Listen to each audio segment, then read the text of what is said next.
नमस्कार, यो एभिन्यूज खबरको संकेत हो। तपाई अहिले एभिन्यूज एट 2 मा हुनुहुन्छ। म सुभाष नेपाल। प्रारम्भमा मूल खबर। प्रदेश 1 मा पनि फुट्यो नेकपा संसदीय दल।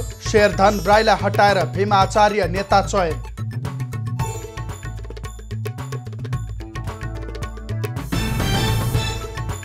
प्रधानमन्त्रीको कदमले देश सङ्कटमा धकेलिएको कङ्ग्रेस सभापति देउवाको आरोप।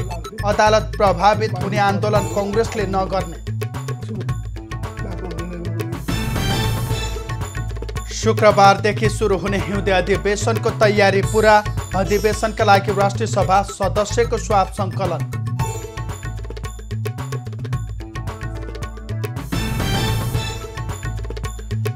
सप्तरीको छिन्नमस्तामा 1 करोड 60 लाख बराबरको राहत गोदाममै कुहियो। जनप्रतिनिधि पेच भागभण्डा नमिल्दा बेपन्न राहतबाट वञ्चित। र ज्याकमा र अम्बानीलाई पछि पार्दै सानस्वान बने एसियाकै धनी व्यक्ति। एकै वर्ष 7 अर्ब डलर आम्दानी।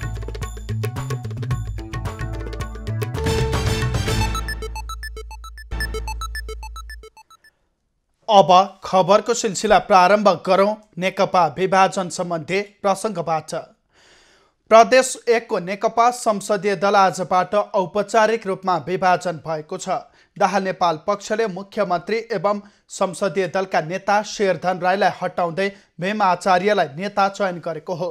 बिहिबार बसेको दाहाल नेपाल समूहको संसदीय दलको बैठकले राईलाई नेताबाट हटाएको हो। मुख्यमन्त्री राई विरुद्ध अविश्वास प्रस्ताव दर्ता गराएको दाहाल नेपाल समूहले मुख्यमन्त्रीमा प्रस्तावित आचार्यलाई संसदीय दलको नेता घोषणा गरेको हो। आचार्य यसअघि राईसँग संसदीय दलको नेतामा पराजित भएका थिए। मुख्यमन्त्री राई प्रधानमन्त्री केपी ओली पक्षका हुन्। आचार्य नेकपाका प्रदेश 1 इन्चार्ज हुन्। प्रदेश 1 मा प्रदेश सभामा 93 जना सदस्य छन्। प्रदेश 1 को प्रदेश सभामा नेकपाका 67 सांसद छन्। तीमध्ये 37 जनाले मुख्यमन्त्री विरुद्ध अविश्वास प्रस्ताव दर्ता गराएका छन्। तीमध्ये 1 जनाले भने हस्ताक्षर फिर्ता लिएका छन्। नेकपाका सांसद मध्ये दाहाल नेपाल समूहले आफ्नो पक्षमा बहुमत रहेको दाबी गरेका छन्। नेपाली कङ्ग्रेसका 21, जनता समाजवादीका 3, राप्रपा र संघीय लोकतान्त्रिक मञ्चका 1-1 जना प्रदेश सांसद छन्। मुख्यमन्त्री राई विरुद्ध अविश्वासको प्रस्ताव दर्ता गर्नुअघि प्रदेश सरकारका 3 जना मन्त्रीले राजीनामा गरेका थिए। राजीनामा दिनेमा सामाजिक विकास मन्त्री जीवन घिमिरे, राज्य मन्त्री जसमाया गजमेर र विजय कुमार विश्वास रहेका छन्। आफू विरुद्ध अविश्वासको प्रस्ताव ल्याउने तयारी गरेपछि आर्थिक मामिला तथा योजना मन्त्री इन्द्रबहादुर आङबोलाई मुख्यमन्त्री राईले यसअघि नै हटाइसकेका छन्। राष्ट्रिय सभाका सदस्यहरूको आज कोरोना भाइरस संक्रमण परीक्षण गरिएको छ। शुक्रबारदेखि संसदको हिउँदे अधिवेशन सुरु हुने भएकाले आज सबै सांसदको PCR नमुना सङ्कलन गरिएको हो। राष्ट्रिय सभा अधिवेशन भोलि अपराह्न 4 बजेका निम्ति आह्वान गरिएको छ। अधिवेशनका लागि स्वास्थ्य सावधानीका मापदण्ड लगायत तयारी पुरा भएको संसद सचिवालयले जनाएको छ। राष्ट्रिय सभा अध्यक्ष गणेश प्रसाद तिमिल सिन्हाले आवश्यक स्वास्थ्य सुरक्षा मापदण्ड र उच्च सतर्कता अपनाएर बैठकमा उपस्थित हुन सदस्यहरूलाई अपिल गरेका छन्। प्रतिनिधि सभा विघटन भएको अवस्थामा विधेयकहरू दुवै सदनबाट पास गरेर ऐन बन्ने अवस्था नरहेकाले अधिवेशन लामो समय नचलाउने तयारी गरिएको बताइएको छ। 45औं राष्ट्रिय मेलमिलाप दिवस आज विभिन्न कार्यक्रम गरी मनाइँदैछ। 2033 साल पुस 16 गते नेपाली कङ्ग्रेसका संस्थापक BP कोइराला सहितका नेताहरू 8 वर्ष निर्वासित जीवन बिताएर यसै दिन स्वदेश फर्केको सम्झनामा दिवस मनाइने गरिएको छ। नेपाली कङ्ग्रेसले यो वर्षको दिवसलाई सरकारले गरेको गलत कदमलाई लिएर राष्ट्रिय एकताको रूपमा मनाउने जनाएको छ। सरकारको अलोकतान्त्रिक कदमको विरोधका लागि जनतालाई एकत्रित गर्न यो वर्षको मेलमिलाप दिवस केन्द्रित हुने कङ्ग्रेसको भनाइ छ। चालिसकेपछि अलोकतान्त्रिक र सर्वसत्तावाद उन्मुख यो कदम हो भनेर नेपाली कङ्ग्रेस पार्टीको पदाधिकारी र पूर्व पदाधिकारीहरूको बैठकले निर्णय गरिसकेपछि हामी देशव्यापी प्रदर्शन भर्खरै 165 क्षेत्रमा सम्पन्न गरिसकेपछि पुस 16 गते मेलमिलाप दिवस मनाउँदैछौँ र यो दिवस मनाइरहँदै गर्दा हामी अमुक कुनै राजनीतिक दलसँग मेलको कुरो या अमुक कुनै राजनीतिक दलसँग दूरीको कुरोमा छैनौँ। हामी अहिले पनि लोकतन्त्रलाई केन्द्रमा राख्दछौँ, जनतालाई केन्द्रमा राख्दछौँ। कांग्रेसले 2033 साल पुस 17 गतेदेखि हरेक वर्ष सोही दिन राष्ट्रिय एकता तथा मेलमिलाप दिवस मनाउँदै आएको छ। यो वर्ष मेलमिलाप दिवसको कार्यक्रम 77 वटै जिल्लामा मनाउने निर्णय गरे अनुसार यति बेला कांग्रेसले कार्यक्रम गरिरहेको छ। 2033 साल पुस 16 गते नेपाली कांग्रेसका संस्थापक बीपी कोइराला सहितका नेताहरू 8 वर्ष निर्वासित जीवन बिताएर स्वदेश फर्केका थिए। 2017 सालमा तत्कालीन राजा महेन्द्रले जननिर्वाचित प्रधानमन्त्री बीपी कोइरालाको सरकार बर्खास्त गर्दै निर्दलीय पञ्चायती व्यवस्था सुरु गरेपछि कोइराला सहितका नेतालाई 7 वर्ष जेल पठाइएको थियो। त्यसपछि 2025 सालमा बीपी सहितका कांग्रेस नेता भारत प्रवास गएका थिए। नेपाली कांग्रेसका सभापति शेरबहादुर देउवाले प्रधानमन्त्री केपी ओलीको असंवैधानिक कदमले देशलाई सङ्कटमा धकेलेको आरोप लगाएका छन्। राष्ट्रिय मेलमिलाप दिवसको अवसरमा बिहीबार कांग्रेसको सूचना सञ्चार तथा प्रचार विभागले गरेको भर्चुअल कार्यक्रममा उनले प्रधानमन्त्रीले देशलाई सङ्कटतर्फ लगेको आरोप लगाएका हुन्। प्रतिनिधि सभा भङ्ग गरी अचानक चुनाव घोषणा गरेर ओलीले असंवैधानिक काम गरेको सभापति देउवाको आरोप छ। कमजोर गर्न खोज्छ, सबैले जो सत्तामा गयो त्यसले कमजोरी गर्न खोज्छ, कांग्रेस बाहेक। त्यसै कारण हामीले सदाका लागि लिबर्टी जो छ, ह्युमन राइट छ, त्यसलाई चाहिँ स्थापित गर्नका लागि कसैले खोज्न सक्ने गर्नका लागि हामी सभापति देउवाले अदालतमा मुद्दा विचाराधीन भएकाले यसलाई प्रभावित पार्ने गरी कांग्रेसले अहिले आन्दोलन नगर्ने पनि बताएका छन्। उनले सर्वोच्चले डर त्रासमा नपरी स्वतन्त्र रूपमा निर्णय गर्ने वातावरण बनोस् भनेर आन्दोलन रोकेर फैसला कुरिरहेको बताए।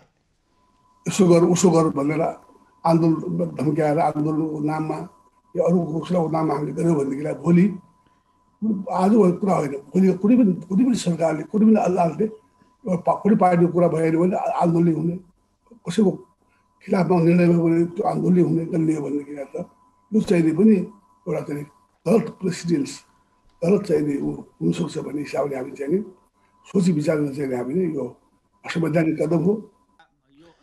कांग्रेस सभापति देउवाले कांग्रेस लोकतन्त्रमा विश्वास गर्ने पार्टी भएकाले प्रतिनिधि सभा विघटनका विषयमा सर्वोच्चलाई स्वतन्त्र रूपमा निर्णय गर्न वातावरण बनाइरहेको दावी गरे। प्रजातन्त्रमाथि खतरा आइपरेको र मानव अधिकार कब्जा गर्न प्रधानमन्त्री ओली लागि परेको देउवाको आरोप छ। उनले कांग्रेसले कुनै पनि बहानामा एकदलीय शासन नमान्ने पनि स्पष्ट पारे। राष्ट्रिय प्रजातन्त्र पार्टी राप्रपाका अध्यक्ष पशुपति शमशेर जबराले दलीय प्रतिनिधि राष्ट्रपति हुने व्यवस्थाले मुलुकमा समस्या देखिएको बताएका छन्। सामाजिक सञ्जाल मार्फत एक भिडियो सार्वजनिक गर्दै अध्यक्ष राणाले दलबाट चुनिने राष्ट्रपतिले समस्याबाट निकास दिन नसक्ने बताएका हुन्। उनले राष्ट्र प्रमुखको व्यवस्था फेरि उक्त पदमा राज संस्थालाई आलङ्कारिक रूपमा पुनर्स्थापना गर्नुपर्ने धारणा समेत अघि सारेका छन्। कन्त वियोगमा पुर्याउने एउटा प्रमुख कारक दलीय प्रतिनिधि राष्ट्र प्रमुख भएको कारणले अब राष्ट्र प्रमुखको व्यवस्था फेरि त्यो तहमा त्यो पदमा राज संस्थालाई आलङ्कारिक रूपमा पुनर्स्थापना गर्नुपर्दछ। अध्यक्ष राणाले व्यवस्था सुधार, हिन्दू राष्ट्र पुनर्स्थापना र राज संस्थालाई आलङ्कारिक रूपमा राष्ट्र प्रमुख पुनर्स्थापना गर्नु आवश्यक भएको बताएका हुन्। राणाले शुक्रबार राप्रपाले राज संस्था र हिन्दू राष्ट्र पुनर्स्थापना, गोलमेच सम्मेलन, भ्रष्टाचार नियन्त्रण लगायतको माग राखेर गर्न लागेको प्रदर्शनमा सहभागी हुन पनि अपिल गरेका छन्। राप्रपाले राज संस्थाको माग गरेर भोलि जनप्रदर्शनको आयोजना गरेको छ। संस्कृति, पर्यटन तथा नागरिक उड्डयन मन्त्री भानुभक्त ढकालले कोभिड-19बाट मानव जीवनको रक्षा गर्ने दायित्व निर्वाह गर्दा विकास निर्माण लगायतका कामहरू ओझेलमा परेको स्वीकार गरेका छन्। बिहिबार नेपाल पर्यटन बोर्डको 22औं वार्षिकोत्सव कार्यक्रमलाई सम्बोधन गर्दै उनले कोरोनाबाट मानव जीवन जोगाउन सरकारको ध्यान केन्द्रित हुँदा विकास निर्माण, पर्यटन लगायतका क्षेत्रका कार्यक्रमहरू कार्यान्वयन गर्न नसकिएको बताएका हुन्। सरकारले पर्यटन जीवनलाई पनि माथि उकास्न आगामी दिनमा गर्न सक्ने कार्यहरूलाई प्राथमिकता दिएर कार्यान्वयनमा लैजाने पनि मन्त्री ढकालको भनाइ थियो। किने कुरा जति गर्न सकिने काम जति गर्ने कुराका लागि हामी प्रतिबद्ध छौँ। वस्तुनिष्ठ भएर तपाईँ हामी छलफल गरेर यो काम चाहिँ राज्यले अहिले गर्नुपर्छ, अरूभन्दा यो प्राथमिकता हो भनेर कन्भिन्स गर्ने गरी हामीले हाम्रा सोचाइहरू बनायौँ भने ती कामहरू लागू गर्नको निम्ति गाह्रो हुन्छ। मन्त्री ढकालले कोरोना भाइरसका कारण पर्यटन वर्ष 2020 स्थगित गर्नु परेको र यसले पर्यटन क्षेत्रमा ठूलो क्षति निम्त्याएको पनि बताए। उनले कोरोनाका कारण ठप्प भएको पर्यटन क्षेत्रको विकासका लागि सरकारले गर्न सक्ने कामहरू गर्न मन्त्रालय प्रतिबद्ध रहेको पनि बताए। पछिल्लो समय बेलायतबाट फैलिएको कोरोना संक्रमणको नयाँ स्वरूपका कारण केही देशबाट हुने अन्तर्राष्ट्रिय उडान बन्द गरिएको समेत पर्यटन मन्त्री ढकालले बताएका छन्। लुम्बिनी चिनी उद्योगका सञ्चालक मनोज अग्रवाल प्रहरीले नियन्त्रणमा लिएको छ। उखु किसानको बक्यौता रकम नतिरेपछि प्रहरीले उनलाई पर्साको वीरगञ्जबाट पक्राउ गरेको हो। उनलाई प्रहरीको अपराध महाशाखाको टोलीले नियन्त्रणमा लिएको हो। पक्राउ परेका अग्रवाल पछि थप अनुसन्धान भइरहेको प्रहरीले बताएको छ। प्रहरीले यसअघि नै किसानको पैसा नतिर्ने चिनी मिल सञ्चालकलाई पक्राउ पूर्जी जारी गरेको थियो। प्रहरीले पूर्जी जारी गरेपछि अग्रवाल फरार रहेका थिए। सो उद्योगले किसानको करिब 17 करोड बक्यौता तिर्न बाँकी रहेको छ। उद्योगले स्वामित्व विवादका कारण किसानले भुक्तानी पाउन नसकेको बताउँदै आएको छ। केही दिन अघि उखु किसानले आन्दोलन गरेपछि सरकारले भुक्तानीका लागि पहल गरेको हो। किसानको आन्दोलनपछि सरकारले 21 दिनभित्र रकम भुक्तानी दिने लगायत 4 बुँदे सहमति गरेको छ। काठमाडौँ उपत्यकामा आज तापक्रम 1 डिग्री भन्दा तल झरेको छ। जल तथा मौसम पूर्वानुमान महाशाखाका अनुसार बिहानको तापक्रम 0.8 डिग्री सेल्सियस मापन गरिएको हो।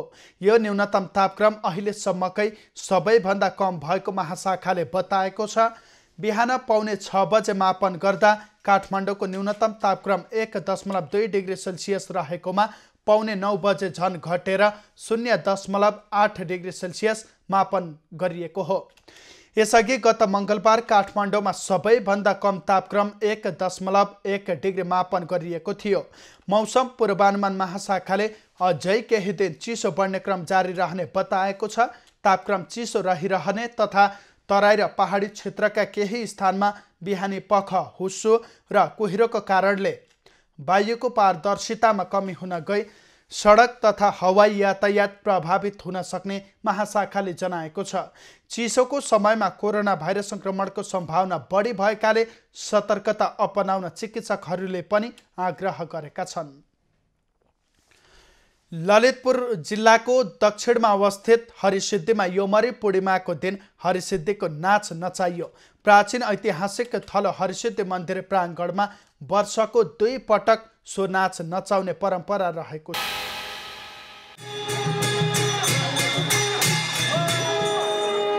प्राचीन ऐतिहासिक नगर हरिसिद्धिमा बुधबार योमरी पूर्णिमाको दिन सबैभन्दा पुरानो नाचको रूपमा लिइने हरिसिद्धि माईको नाच देखाइयो। स्थापना कालमा यो नाच योमरी पूर्णिमादेखि फागु पूर्णिमासम्म लगातार 3 महिना मञ्चन हुने गर्दथ्यो।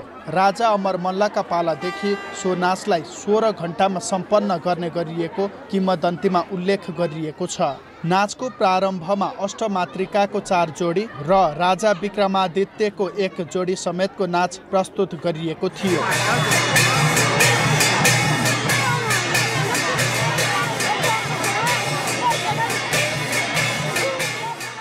त्यसपछि विभिन्न देवी देवताका कथालाई नाचद्वारा प्रस्तुत गरिएको थियो।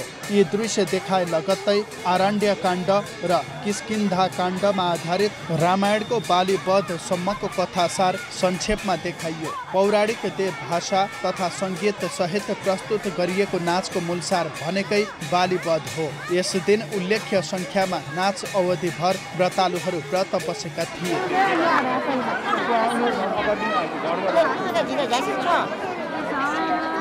प्रत्येक 12 वर्षमा भने सो नाच हरिसिद्धि बाहेक उपत्यकाको अन्य स्थानमा समेत देखाउने परम्परा रहेको छ। एभी न्युज खबरका लागि राकेश डङ्गोलको रिपोर्ट।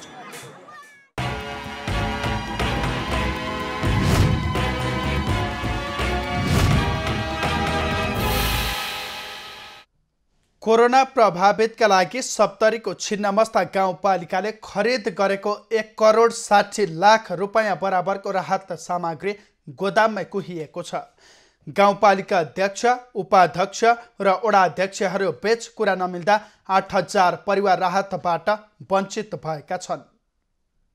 दर्शकवृन्द, छिन्नमस्ता गाउँपालिकाले आफ्ना यहाँ रहेका दलितहरू जो कोरोना कालमा पीडित बनेका थिए उनीहरूको राहतको लागि ल्याएको राहत सामग्री लगभग 1.5 करोडको यो राहत सामग्री आज 11 महिना बित्दैछ, तर यो गोदाममा सडिरहेको छ, गलिरहेको छ, सबैको डेट एक्सपायर भइसक्यो।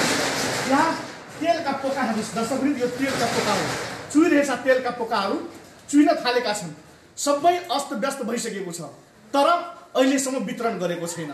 454 राहतको प्याकेज तपाईँको गाउँपालिका अध्यक्षज्यूले म वितरण गर्छु, म राख्छु र आफै स्वयं गोदाममा राखेर गोदामको साँचो आफै स्वयं राखेर आजसम्म यो तपाईँको जेठ आषाढ भयो 6, 7, 8 महिनामा तपाईँको राहतलाई पुरै बन्धक बनाएर आजसम्म वितरण गर्नुभएको छ। योभन्दा पहिला आएको राहत उहाँले आफ्नो पोखरी माछाको लागि खुवाउनको लागि एक्सपायर गरेर माछाको लागि पोखरीमा खुवाउनु भयो। यो पेस्कीको रूपमा छ, अनि तपाईँ पेस्की किन देखाउनु भएन, खर्च किन लेख्नु भयो? अब यो काम गरिहाल्छ नि, यो मिस्टेक भयो, मिलाम्ला भनेर भन्नुभयो।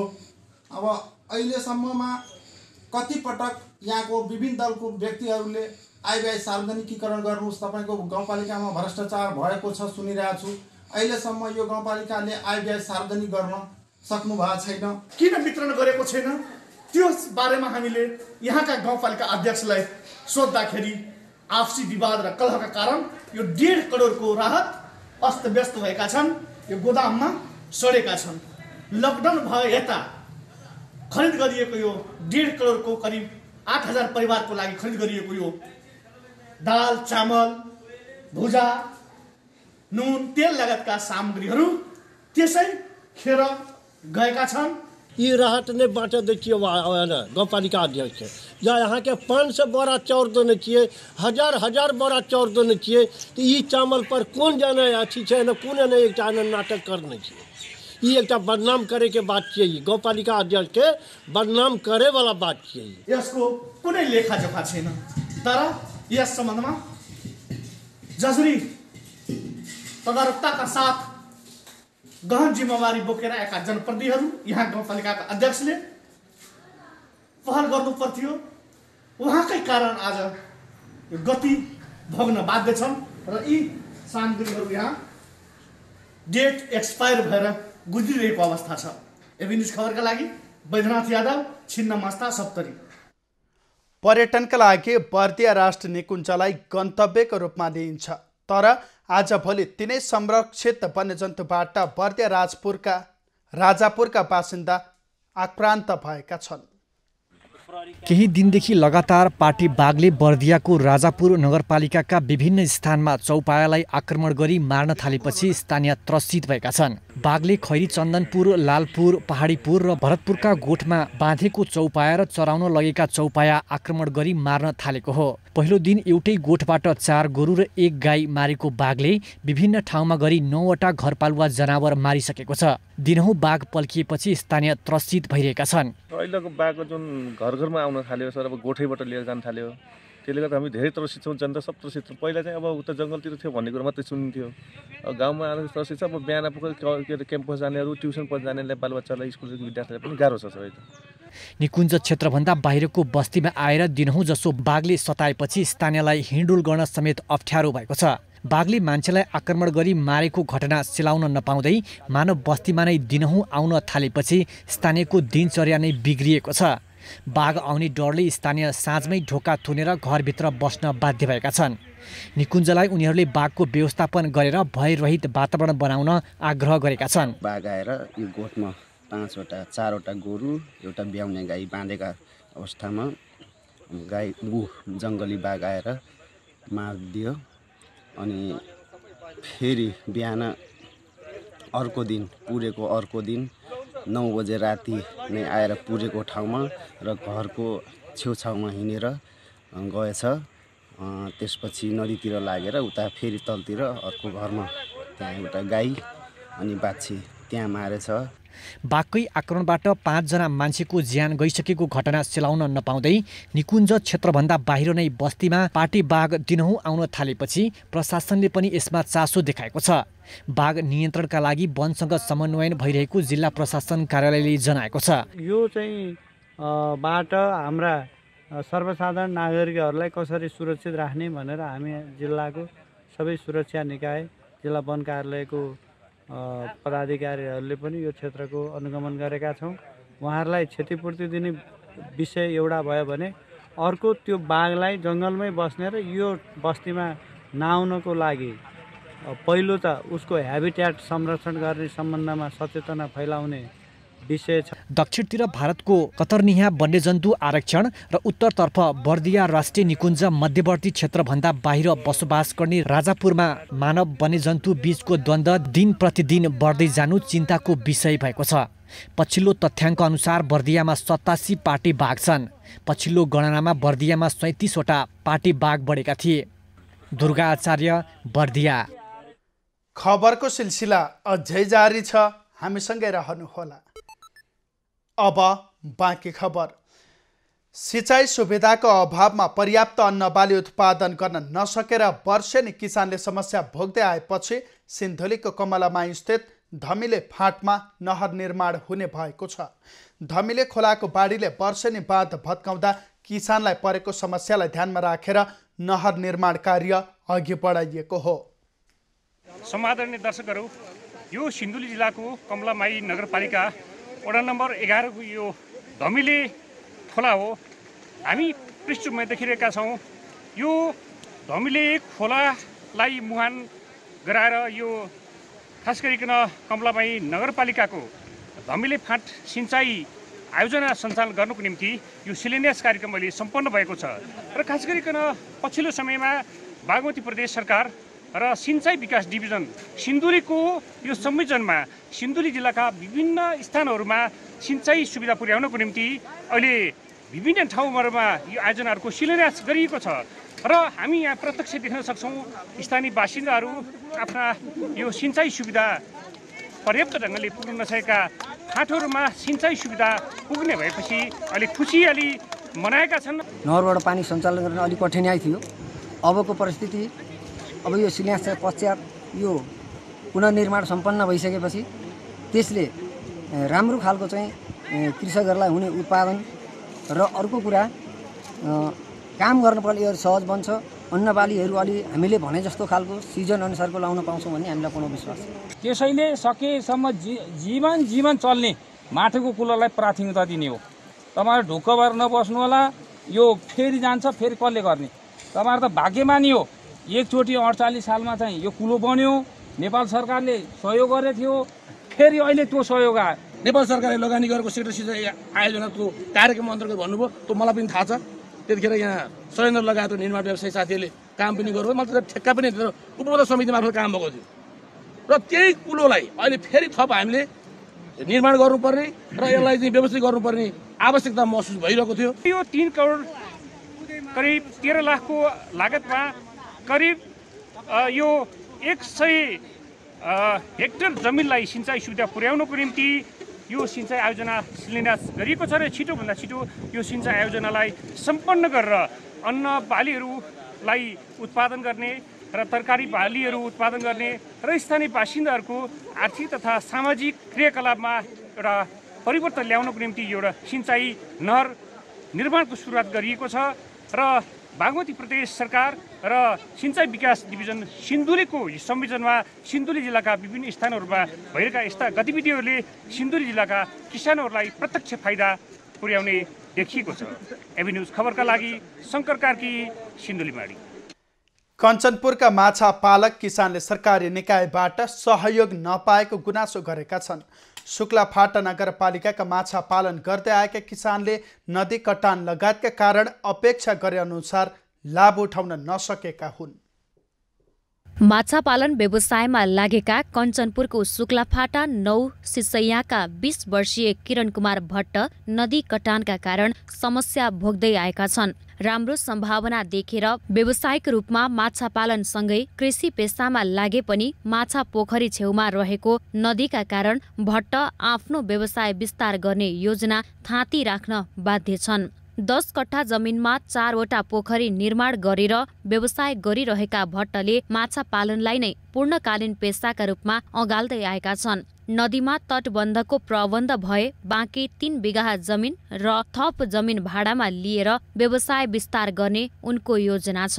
आधा कट्टादेखि सुरु गरेको हो, 40-50 हजारदेखि लगानी लगाएर सुरु गर्यो। त्यही पछि लगभग 2.5-3 कट्टामा बनाइयो दोस्रो पोखरी। अहिले चाहिँ अब 8-10 कट्टामा छ भनौँ। अहिले मलाई चाहिँ अब विदेशतिर इन्डियातिर जाने मनै छैन। अब नेपाल जे गर्यो नेपालमै गर्ने सोच भएको हुनाले मैले अब यतिको व्यवसाय गरेको छु। उनले 4 वटै पोखरीमा विभिन्न जातका 10,000 भुरा राखेका छन्, जसमा 2 पोखरीका माछा बेच्नको लागि तयारी अवस्थामा छन्। लागत कटाएर माछा पालनबाट वार्षिक 7 लाखसम्म कमाइ हुने गरेको भट्ट बताउँछन्। माछा पालनबाट 4 जनाको परिवारलाई रोजगारी समेत मिलेको छ। मेहनत गरे स्वदेशमै राम्रो आय आर्जन गर्न सकिने उनको भनाइ छ। 5-6 हजार माछा पालियो। त्यसपछि अब वर्षको लगभग 5-7 लाख रुपियाँ भइहाल्छ आफ्नो आम्दानी। पुरै खर्च घटाएर नदीतिर तटबन्धनको व्यवस्था भइदिए अझ बढाउने सोच थियो मेरो। 2.5-3 बिघा आफैसँग जमिन छ र त्यही जमिनलाई अझ अरूको जमिन भाडामा लिएर मैले केही गर्ने नेपालमै गर्ने सोच भएको हुनाले मैले यो व्यवसाय अगाडि बढाउन खोजेको हो। परिवारको साथ सहयोगले नै व्यवसायमा लागेका किरणलाई देखेर आजभोलि गाउँघरमा अन्य बेरोजगार युवाहरू समेत प्रभावित भएका छन्। किरणका बुबा रामचन्द्र माछाबाट राम्रो आम्दानी भए पनि नदी कटानले दुःख दिएको गुनासो गर्छन्। म आफू इन्डियातिर गइयो, छोरा यो अब सानै उमेरदेखि मेहनती गरेको हुनाले ऊ पनि आफ्नो यसै कृषितिर लागेर 8 कट्ठामा पोखरी बनायो। त्यो पोखरीमा एकचोटिको माछा पुरै त्यो केही नदी बगायो, केही त्यहाँ अब खतरा छ, डेन्जर छ हैन। अब बढी रकम बढी खर्च गरेर बढी गरौँ भन्ने डर लाग्छ। हजुर यो खगा तटबन्धन गरिदिनु पर्यो बस, अरू कुनै मेरो ऊ छैन। म बाँकी मेहनत म आफै गर्छु यस भूमिमा। भट्टले 2 वर्ष अघि 50,000 रुपियाँको लगानीमा एउटा सानो पोखरी निर्माण गरी माछा पालन व्यवसायको थालनी गरेका थिए। नवनयन सगुन बहुउद्देश्य कृषि तथा पशुपालन केन्द्र नामक कृषि फर्म दर्ता गरेर उनले माछासँगै हाँस समेत पालिरहेका छन्। हरिश चन्द्र बाग, कञ्चनपुर। प्रतिनिधि सभा विघटन पछि राष्ट्रिय सभाको अधिवेशन सुरु हुन लागेकाले त्यहाँ विघटनको विषय कसरी उठ्छ भन्ने सर्वत्र चासोको विषय बनेको छ। विघटन सम्बन्धी विषय अदालतमा विचाराधीन रहेकाले सो विषय छलफलको एजेन्डा नै नबन्ने देखिएको हो। राष्ट्रपति विद्यादेवी भण्डारीले राष्ट्रिय सभाको 7औं अधिवेशन पौष 17 गते आह्वान गरेसँगै संघीय संसद सचिवालयले अधिवेशनको तयारी पूरा गरेको बताएको छ। संघीय संसद सचिवालयले बैठकका लागि आवश्यक व्यवस्थापकीय काम पूरा भएको जनाएको हो। राष्ट्रिय सभा सदस्यहरूलाई भौतिक दूरी कायम गराएर राख्ने, सेनिटाइजरको व्यवस्था, तापक्रम नाप्ने सेन्सर जडित संयन्त्रहरूको व्यवस्था गरिएको छ। अटोमेटेड यो सेनिटाइजर मेसिनहरू, तापक्रम नाप्ने चाहिँ सेन्सर जडित संयन्त्रहरू हामीले चाहिँ व्यवस्था गरेका छौँ। यसले गर्दाखेरि कोरोना प्रकोप चाहिँ कम हुने र त्यसपछि भौतिक दूरी सँगसँगै सुरक्षित तरिकाले चाहिँ सभा बस्नको लागि चाहिँ व्यवस्थापन गरिसकेको अवस्था छ। प्रतिनिधि सभा विघटन भएकाले राष्ट्रिय सभाको यस अधिवेशनतर्फ सबै राजनीतिक दल, नेता, कार्यकर्ता तथा आम जनताको ध्यान तानिएको छ। राष्ट्रिय सभाकी उपाध्यक्ष शशिकला दाहाल भने संसद विघटनको सम्बन्धमा सर्वोच्च अदालतमा मुद्दा विचाराधीन रहेकाले राष्ट्रिय सभामा छलफल चलाउनु नहुने बताउँछिन्। सर्वोच्च अदालतमा भइसकेको हुनाले त्यहाँको त्यो विषयमा त अब हामीले छलफल चलाउनु पर्छ। त्यहाँबाट निर्णय नआइकन त्यो विषयमा चल्छ भन्ने मलाई चाहिँ लाग्दैन, चलाउनु हुँदैन भन्ने नै हो। त्यस निर्णय आएपछि मात्रै त्यसपछि के हुन्छ केवल त्यो विषयमा चाहिँ सदनलाई मर्यादित कसरी बनाउन सकिन्छ भन्ने कुरालाई पनि हामी विशेष मसिनोसँग छलफल गरेर नि अगाडि बढाउँछौँ। नेकपा संसदीय दलका नेता दीनानाथ शर्माले समसामयिक राजनीतिक विषय, विकास निर्माण र जनसरोकारका विषय राष्ट्रिय सभामा स्वाभाविक रूपमा उठ्ने बताए। संसद विघटनको विषय सर्वोच्चमा पुगेको र नेकपा विभाजनको विषयमा पनि निर्वाचन आयोगको निर्णय आउन बाँकी भएकाले नेकपा विवादको झलक राष्ट्रिय सभामा नदेखिने उनको भनाइ छ।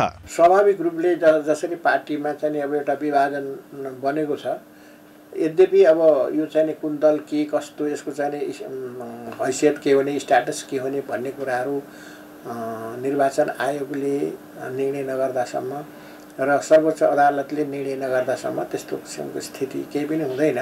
राष्ट्रिय सभा अधिवेशनको मुख्य विषयवस्तु अधिवेशन आह्वान सम्बन्धी राष्ट्रपतिको पत्र, सरकारले जारी गरेका 7वटा अध्यादेशहरू, यौन हिंसा विरुद्धका केही ऐनलाई संशोधन गर्न बनेको अध्यादेश, फौजदारी कसुर तथा फौजदारी कार्यविधि सम्बन्धी केही ऐन संशोधन गर्न बनेको अध्यादेश, तेजाब तथा अन्य घातक रासायनिक पदार्थको नियमनका विषयमा व्यवस्था गर्न बनेको अध्यादेश लगायत छन्। 11 पटकसम्म औषधि सेवन गराउँदा पनि हात्तीपाइले रोग निवारण नभएपछि पर्वतका 2 स्थानमा स्वास्थ्य कार्यालयले थप अनुसन्धान अघि बढाएको छ। कार्यालयले कुष्मा नगरपालिका 1 पाङ र फलेवास नगरपालिका 5 खानीगाउँमा देखा परेका हात्तीपाइले रोगका विषयमा स्थलगत सर्वेक्षण गर्ने भएको हो। कीटजन्य रोग तथा अनुसन्धान केन्द्रको सहयोगमा स्वास्थ्य कार्यालयले 5 वर्षदेखि माथि सबै उमेर समूहका मानिसहरूको रगतको नमुना सङ्कलन गर्न लागेको हो। त्यसलाई चाहिँ त्यो ठाउँलाई 3 भागमा विभाजन गरेर प्रत्येकबाट 100 गरेर हामी 3 ठाउँबाट लिन्छौँ। एकै ठाउँबाट चाहिँ 300 लिने हो, 3 ठाउँबाट, किनभने बढी रिप्रेजेन्टेटिभ हो, सबैतिरको चाहिँ आओस् भन्ने। दोस्रो फेरि ठ्याक्कै खुवाउने भन्दा नि पोकामा दिएर खानुलाई लगाएको छ है, अनि त्यो नखाने, यो नखाएरै भएको छ जस्तो लाग्छ कि धेरै जसो यो हात्तीपाइलेकोमा समस्या नै आएको छ। अहिले पनि हामी अरू प्रोग्राम लिएर जाँदा नि यो हात्तीपाइलेलाई उदाहरण दिन्छ कि त्यहाँको मान्छेहरू, त्यही यो चुनौतीको विषय बनेको छ के। पुष 22 गते कीटजन्य रोग तथा अनुसन्धान केन्द्रको सहयोगमा जिल्ला जनस्वास्थ्य कार्यालयले स्थलगत रूपमा रगतको नमुना सङ्कलन गर्न लागेको हो। 2 ओडाका 700 जनाको नमुना रगत सङ्कलन गर्ने तयारी छ। सन् 2010 देखि हरेक वर्ष हात्तीपाइले विरुद्धको औषधि सेवन गराइँदै आएको भए तापनि पर्वतमा रोग निवारण हुन सकेको छैन। कम मेहनत थोरै लगानीले धेरै मुनाफा दिने भएपछि पर्वतका किसान अलैँची खेतीतर्फ आकर्षित भएका छन्। मोदी गाउँपालिकाको भोकमा एकै व्यक्तिले करिब 1 करोडको लगानीमा 200 रोपनी जमिनमा अलैँची खेती विस्तार गरेका छन्। पर्वतको मोदी गाउँपालिकाको भूकमा 200 रोपनी क्षेत्रमा अलैँची खेती सुरु गरिएको छ। स्थानीय गौसिता कृषि फर्ममा विभिन्न 4 प्रजातिका अलैँची खेती गरिएको छ। 800 देखि 1200 मिटरको उचाइसम्म उत्पादन हुने अलैँचीले 4 वर्षपछि उत्पादन दिन सुरु गर्छ। स्थानीय कुल बहादुर गुरुङले विदेशमा काम गरेको अनुभव र कमाएको पैसा गाउँमा लगानी गरेर फर्म खोलेका हुन्। मसला, औषधि र उच्च मूल्यका मदिरा उत्पादनमा समेत प्रयोग हुने भएपछि राम्रो बजार देखेर खेती थालेको गुरुङले बताए। यो अलैँची व्यवसाय गरेको मैले लगभग अब 5 वर्षमा सुरु भयो। हजुर यहाँ मैले 4-5 जातको चाहिँ बिरुवाहरू राखेको छु। हजुर के जात लगाउनु भएको छ? डम्बरसाई छ, भडलाङ छ, गोलसाई छ, जिर्मले छ। हजुर यही जातहरू छ। अनि यो कति दूरीमा सार्नु पर्ने रहेछ? यो 1.5 मिटरको दूरीमा सार्दाखेरि राम्रो हुन्छ। खेती गर्न सजिलो, धेरै गोडमेल गर्न नपर्ने चिसायन पाखो बारीमा पनि लगाउन सकिने भएकाले अलैँचीमा किसानले लगानी बढाएका हुन्। 28 वर्षदेखि बाँझो रहेको जमिनमा गुरुङले करिब 1 करोड लगानी गरेर अलैँची रोपेका हुन्। उनले डम्बर शाही, गोल शाही, भर्लाङ र जिर्मले प्रजातिको अलैँचीको खेती गरिरहेका हुन्। 2074 सालदेखि थालिएको अलैँची खेतीले उत्पादन पनि दिन थालेको छ। उनको कृषि फर्ममा 80,000 अलैँचीका बिरुवा रोपिएका छन्। अब पहिलाको जस्तो रेस्क्युमा जाने भने पहिला 1,28,000 सम्म थियो, 1 मनको 40 केजीको अलैँची। अहिले 1 लाखै गायब भइरहेको छ, आएको छ, जम्मा 28 मा आएको छ। पहिलाको जस्तो अब रेट पाउने भनेदेखि त वार्षिक 1 करोड त त्यतिकै आउँछ। अब 1 करोड खर्च गरेर के हामी ठिक एकै वर्षमा चाहिँ कभर गर्छ नि। एउटै खेती गरेर एउटै व्यक्तिले अलैँचीको पकेट स्थापना गरेपछि त्यसमा कृषि ज्ञान केन्द्रले पनि सहयोग गर्दै आएको छ। उत्पादनको आधारमा किसानलाई अनुदान समेत उपलब्ध गराइने केन्द्रले जनाएको छ। त्यसमा चाहिँ यसको दाना पनि भयो, अब औषधीय अनि मसला, त्यसपछि चाहिँ अब यो खास गरी यो अलिकति इमल्सन दिने टाइपको भनौँ, जस्तै बियर सेयरमा हाल्नेको है। साथसाथै अब यसको पनि तपाईँको फाइबर पनि यो धाउ निक्लिन्छ, यो पनि चाहिँ कपडा बुन्न, झोलाछोला आदि बुन्न प्रयोग गर्ने राम्रै हिसाब हो। त्यसमा यसको बहुउपयोगी छ। पर्वतको फलेवास, जलजला, कुस्माका विभिन्न स्थानमा अलैँची खेती हुँदै आएको छ। तर एउटै व्यक्तिले 200 भन्दा बढी रोपनीमा गरेको खेती भने यो पहिलो हो। फलसँगै डाँठ र पात समेत उपयोगमा आउने भएपछि किसानहरू पनि अलैँची खेतीमा आकर्षित भएका छन्। अलैँचीको बोक्राबाट सौन्दर्य सामग्री र डाँठको फाइबर बन्ने गरेको छ। महेन्द्रजी सी, पर्वत। लाहा खेतीको विस्तारका लागि डिभिजन वन कार्यालय भोजपुरले थप अध्ययन अनुसन्धान सुरु गरेको छ। परीक्षणको रूपमा जिल्लामा पहिलो पटक लाहाको परीक्षण खेती थालेको कार्यालयले यसको सम्भावनाको विषयमा झापामा रहेका लाहा प्रशोधन उद्योगको अनुगमन समेत गरेको छ। भोजपुरमा लाहाको प्रशस्त सम्भावना रहेको भन्दै वन कार्यालयले पहिलो पटक लाहा खेतीको लागि प्रक्रिया अगाडि बढाएको हो। जस अनुसार अरुण गाउँपालिकाका स्थानीयसँगै सामुदायिक वनमा यसको नमुना खेतीको समेत थालनी भइसकेको छ। स्थानीयलाई प्रशोधनको विषयमा समेत जानकारी दिने उद्देश्यले झापामा रहेको लाहा प्रशोधन उद्योगको अनुगमन गराएको हो। भोजपुरमा पनि व्यावसायिक रूपमा लाहाको खेती गर्न सके जिल्लामै पनि उद्योग स्थापना गर्न सकिने कार्यालयले जनाएको छ। यो कच्चा पदार्थ हामीले नि भोजपुरमा उत्पादन गर्न सक्छौँ र भविष्यमा यस्ता यी सानातिना उद्योगहरू हुने, यी साना उद्योगहरू त्यहीँ पनि स्थापना गर्न सकिन्छ। नभए उत्पादनै त्यहाँ स्थापनै गर्न नसके पनि यहाँ चाहिँ त कच्चा पदार्थ उहाँले लिइदिनुहुन्छ, गर्दाखेरि त यो त सजिलो उपाय भयो, मान्छेको आय आर्जनमा टेवा पुग्ने भयो। देशमा लाहा खेती नगन्य मात्रामा हुने भएकाले उद्योगलाई कच्चा पदार्थको अभाव रहेको जनाइएको छ। लाहाको कच्चा पदार्थ प्रति केजी 250 रुपैयाँमा बिक्री हुने र प्रशोधन पश्चात यसले राम्रो मूल्य पाउने उद्योग सञ्चालकको भनाइ छ। भोजपुरका स्थानीयले उत्पादन गरेको बजारीकरणको जिम्मा झापामा रहेको निर्मल चपरा उद्योगले लिने भएको छ। त्यो अब यसको उत्पादन चाहिँ माग यसको छ, बजार राम्रै माग, राम्रो भन्नुभयो, किनभने फर्निचर उद्योगमा यो अनिवार्य रूपमा लाग्यो। यो चपरा बिना फर्निचर उद्योगमा पोलिस हुँदैन र त्यसो हुँदाखेरि अब यो धेरै ठाउँमा उत्पादन भएको स्थिति पनि छैन है। लगभग मैले नै सञ्चालन गरेको अवस्था अहिले बुझिन्छ। खएर बयरको रुखमा उत्पादन भएको लाहाको मूल्य राम्रो रहेको उद्योगले जनाएको छ। जिल्लाको पूर्वी र दक्षिण क्षेत्रका नदी, खोला, किनार तथा स्थानीय निजी जग्गामा खएर तथा बयर प्रशस्त रहेका छन्। लगाएको 6 महिनाबाट जसले उत्पादन दिन थाल्ने भएकोले कम मेहनतमा स्थानीयले राम्रो आम्दानी गर्ने उद्योग सञ्चालकको भनाइ छ। युवराज विष्ट, भोजपुर। खबरको सिलसिला अझै जारी छ, हामीसँगै रहनुहोला।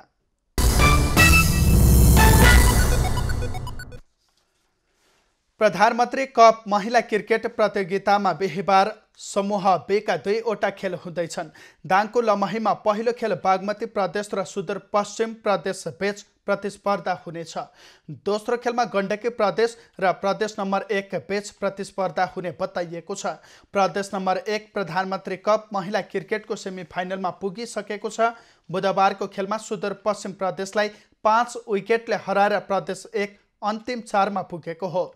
बागमतीले सेमिफाइनलको आशा कायमै राखेको छ। गण्डकी भने बाहिरिएको छ। समूह एबाट एपीएफ र लुम्बिनी सेमिफाइनलमा पुगिसकेका छन्। मौसमको साथमा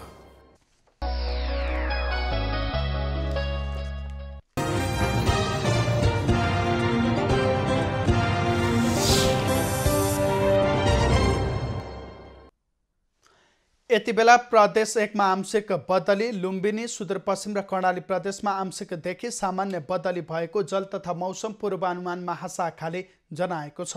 काठमाडौँ उपत्यकाको आजको अधिकतम तापक्रम 17 डिग्री सेल्सियस र न्यूनतम तापक्रम 0.8 डिग्री सेल्सियस बीच रहने अनुमान गरिएको छ। आज सूर्योदय बिहान 6:54 भए भने सूर्यास्त साँझ 5:19 हुनेछ। आज देशभरको मौसम कस्तो रहला त? हेरौँ देशका विभिन्न स्थानको अनुमानित मौसमी अवस्था।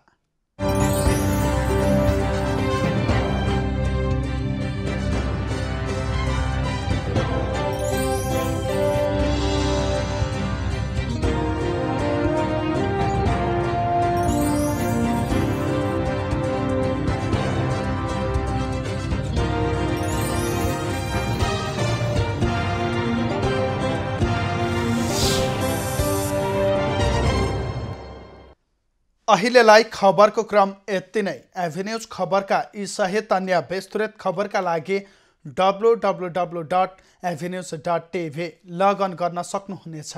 युट्युब, फेसबुक र ट्विटरमा पनि हामीलाई फलो गर्न सकिनेछ। खबर भित्रको खबरका लागि हेर्दै रहनुहोला एभेन्यूज खबर। नमस्कार।